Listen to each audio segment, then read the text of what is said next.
My daughter, her name is Adele. She's 9. She loved unicorns. She's loved ballet. She's a very beautiful young lady. My childhood, so both my parents passed away, so I was adopted by my aunt and uncle. I wasn't a bad kid, but I was a bad kid. I was a little trouble kid. A lot of that is growing up in certain places.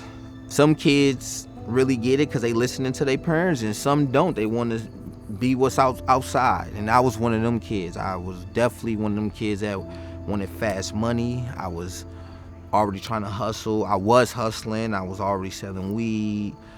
My uncle was mainly more strict. He was more strict, firm.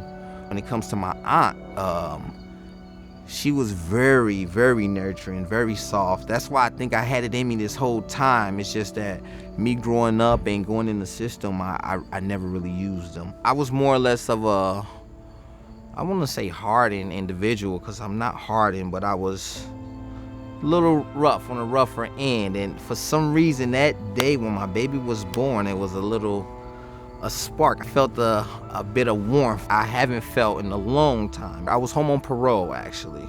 So I got to see the birth of my daughter, which was excellent. It was great. I held her, and it was the most amazing feeling. She smelled so good. She got quiet. She stopped crying.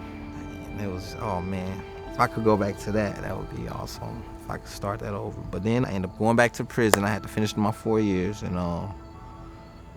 yeah, so when I went back into prison, she grew up so fast, man. She grew up so fast. It was rough. I didn't get to see her really.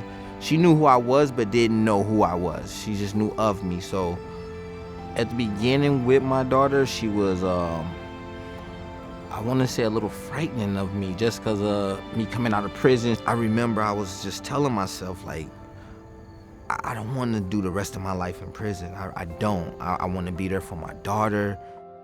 So the first time I believe I heard about nurturing fathers was I was at Bridge to the Future House in Hampshire Correctional Center.